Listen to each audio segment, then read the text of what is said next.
Hello, and welcome to the Shipwreck Archive. Thank you. We're looking for The Elingamite Finds the Three Kings. Here we are. Enjoy! At what time are we expected to pass the Three Kings? Mr. Leslie asked Captain Atwood. It was only around 7 in the morning, and the captain was standing on the deck of the fog-enshrouded steamer, the Elingamite, as it crept forward at 4 knots an hour, fog whistle blowing. He had every reason to take an interest. Earlier in the voyage, he had been speaking with one of the ship's officers over dinner, and they had been discussing how dangerous it was that the Three Kings Islands were lacking in a lighthouse. The officer had grimly agreed, and stated that in his opinion, there would be a big smash up there. Everyone on board who was familiar with the area would feel better once they had passed the Three Kings, especially considering the thick fog. The captain responded that it was his opinion that they would pass the treacherous islands around 9 that morning. As all the passengers made their way down to breakfast, Captain Atwood remained at his post, determined not to leave while they were still in such poor conditions. After breakfast, Mr. Leslie returned to the deck and gazed out into the fog that obscured everything even a short distance from the ship. As he stood on the deck, he could hear another passenger ask the captain if they had passed the Three Kings. The captain had said that they had. It was therefore to the surprise of everyone on the deck almost 2 hours later when the peak appeared in front of them, looming suddenly out of the fog. The captain shouted for the ship to go astern at full speed. The ship telegraph that communicated messages between the deck and the engine room dutifully tapped out the message. Still, the ship advanced towards the rocks. The captain repeated his message, and with more urgency, the telegraph repeated the message. It was never determined why the order was not followed, but the delay was to prove to be deadly. Though there was about 4 minutes between the time that the rocks were seen and the ship being wrecked, it happened with a creeping inevitability as the telegraph continued with the unheeded order to reverse. When the collision happened, it was almost gentle due to the ship's slow speed. The ship hit the rock and bounced off. There was still enough forward momentum to drive the ship against the rock again. This time, she swung around, bringing her stern close to the rocks. As the waves rose and fell, the ship repeatedly struck the rocks. It did not take long for the people aboard to realize that she was doomed. Captain Reed was traveling as a passenger, and he had been relaxing in the smoking room when he heard the telegraph. He could not hear the entire message, but he did recognize the sound of an order for full speed. In these conditions, he was acutely aware of the fact that full speed in any direction meant that something bad had happened. He rushed to the deck in time to see the cliff looming ahead. He was just in time to watch the ship strike with a telegraph ringing in his ears.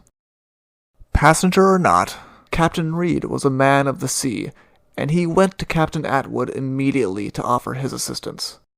He also offered his opinion that they were wrecked on the Big King Island. He was right about them being in the Three Kings Island group, but he was wrong about their exact position. They had wrecked on the West Island. This was not the time to figure out their coordinates, however. Captain Reed offered his services to swing out and take charge of the first lifeboat and attempt a landing. It was best for the lifeboat to be commanded by an experienced seaman, and it was never even considered that Captain Atwood would take on such a position. As the captain of the ship, it was his duty to remain so long as the ship still had people on board in order to organize the evacuation and keep order. The launching of the first lifeboat proved to be chaotic. Captain Atwood and Captain Reed did their best to fill the boat mostly with women and children, with only enough men to man the oars. But as the ship was lowered, more men jumped into the water in the attempt of boarding her. Captain Reed lowered himself into the boat once he had determined that she was full, and was inclined to stop for some more men. But Captain Atwood ordered that he instead leave and search for a safe landing. Captain Reed obeyed the order, as Captain Atwood was the captain of the Elingamite, not Reed. There was a real chance that if the lifeboat remained close to the sinking ship, she would soon be swamped by desperate men who saw her as their only chance. As Captain Reed pulled away, he did his best to assess the damage to the Elingamite, and he judged that she would remain afloat for some time. He lost sight of her within 3 minutes in the thick fog, though, and was forced to turn his attention to the task at hand, getting his boat of shaken passengers safely to land. Captain Reed had not been able to see how truly damaged the Elingamite was. The ship was sinking quickly.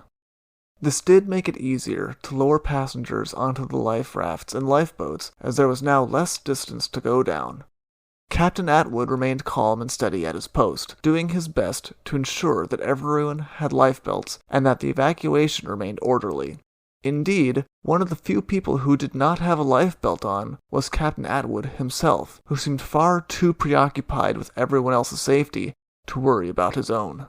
It seems particularly striking that the Elingamite should sink when only going 4 knots, considering her long history of speed. The Elingamite's top-rated speed was 14 knots, but she had at times achieved 15. It was noted by the papers that she was regularly ahead of schedule. The Elingamite was not the newest and latest ship, but she was also by no means decrepit.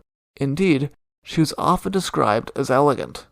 A steel screw-back steamer with 2 small masts in case of emergency. She had been built in 1887 and had immediately been put on the route between New Zealand and Australia. The Australian government had been so impressed by her that they selected her to receive gun mounts and had approved her as an armed troop transport if the need should ever arrive. She would never be called on to serve, but it was considered a sign of her being a good ship. The Elingamite had not lived life entirely without incident. In 1893, she rammed the schooner the Guiding Star off the coast of New South Wales. The schooner did not stand a chance against the 2,585-ton Elingamite and had sunk. Both the master and the mate of the Elingamite were blamed for the incident. Now, the Elingamite had struck something that was more unyielding than she was. In about 20 minutes, the steamer had slid nose first into the deep water at the foot of the cliffs. If Captain Atwood was not the last man on the ship, he was definitely one of the last. As she finally sank beneath the waves, he found himself in the water. Despite the fast rate at which the ship had sunk, he had overseen the launching of 6 lifeboats and 2 rafts, but had not ensured that he had a place on any. Luckily for him, one of the small boats had remained close, and the people on her pulled him aboard, shaken and in rough shape, but alive. Now they faced a new problem. None of the rafts or lifeboats had navigational equipment, and they were adrift in the same low visibility and rough conditions that had caused the Elingamite to meet her fate in the first place. Captain Reed had by now realized that he had been wrong when he had said that he thought this was Big King Island, but that made matters worse rather than better. He had directed his crew all around the rocks that they had struck, but he still hadn't found a safe place to land. Though he had come to the shore of multiple small islands at this point, all of them had been too rocky to draw near. Though he did not find a landing place, he did find another lifeboat that was overfilled and starting to sink. They were not in a good place to remove the people in open sea, so Captain Reed ordered that the sinking boat follow him to the lee of the closest island so that the people could be transferred. In their search of a lee shore, they had better luck. Here they not only found a safe landing spot, but also another boat, and in total 3 boats landed. After time, one of the rafts also found the spot, swelling their number to about 70 people in total. They did their best to find food by taking the women's hat pins and turning them into fish hooks, which did manage to catch some fish, though it was quickly becoming clear that they were going to need proper supplies. The other raft also struggled to find land. It suffered from a lack of any leadership or experienced seamen. The lifeboats that had been launched first had been loaded with the idea that each boat should have experienced men to take charge and see to it that they reached land safely, but by the time that the rafts had been launched, it had been more chaotic, and many of the men on them had been forced to dive from the sinking ship and swim to them. They were already cold, wet, and tired, and they had no idea about how to properly manage the oars or the raft, especially when the tides seemed to be against the idea of them reaching land. In the end, the 11 men on the raft found themselves on Big King Island at the foot of a cliff that they could not climb. The men spent a miserable night sleeping on the shore with the cliff face looming over them. They set the raft adrift after carving the name of the ship and that they were wrecked into her, hoping that maybe someone might see it and come to investigate. They did have the foresight to keep the rope, however, hoping that it would help them with their newest problem, the cliff.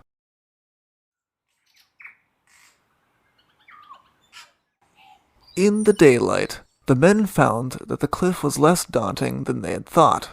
They were able to climb up it and then found a place to camp.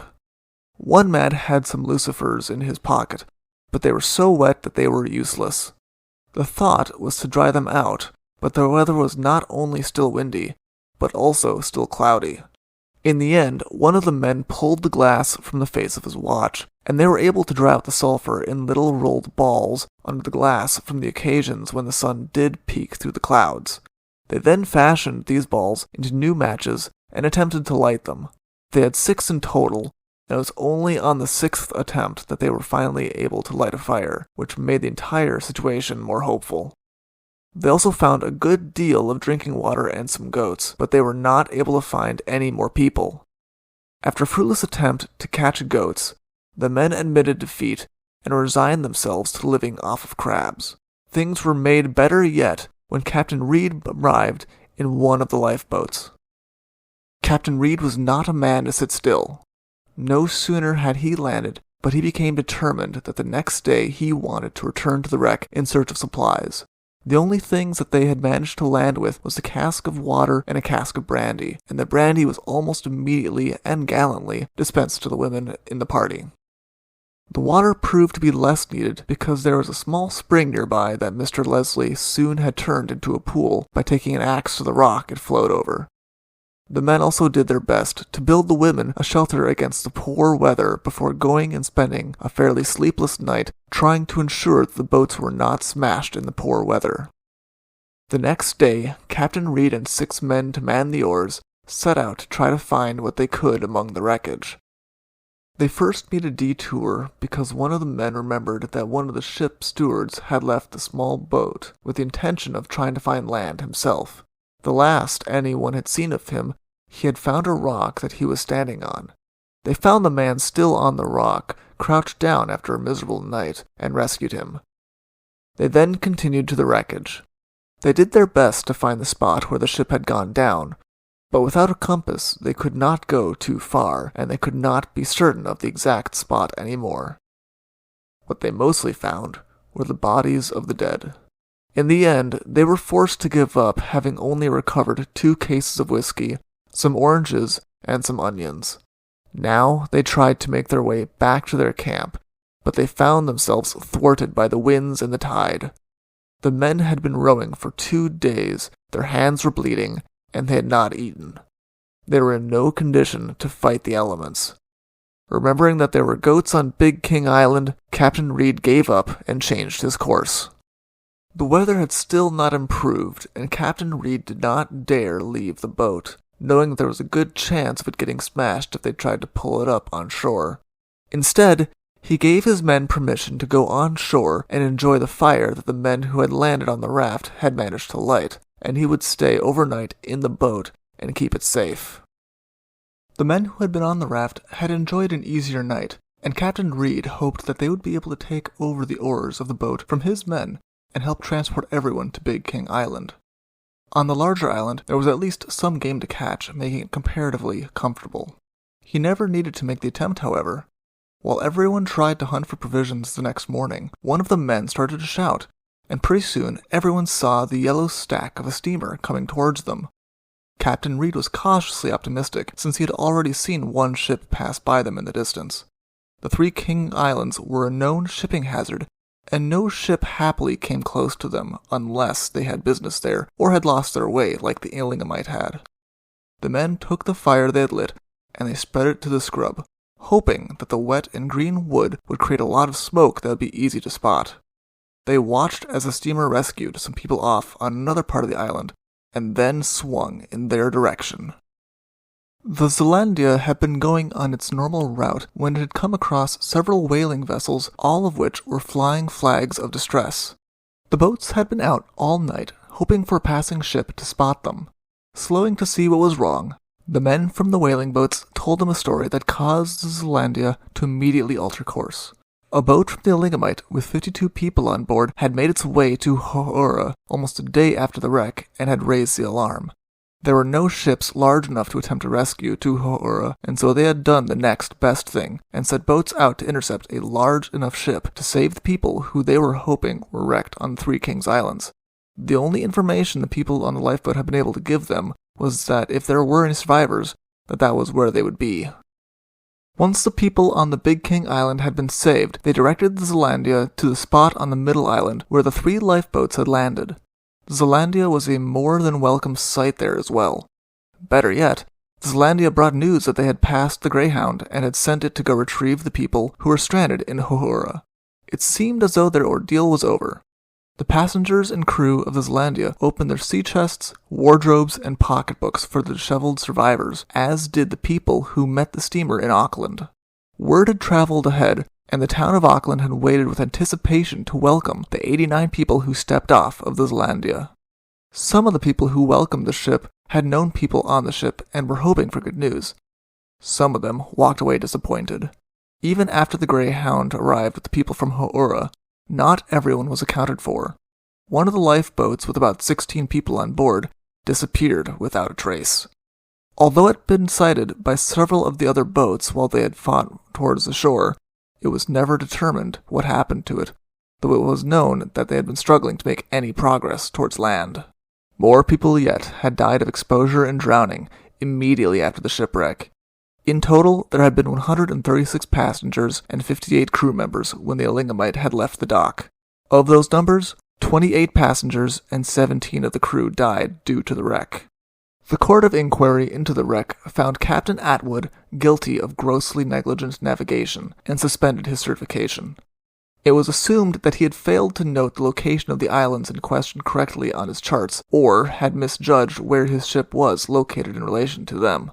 8 years later, however, a naval survey proved that the charted position of the Three Kings Islands was off by 1.5 miles.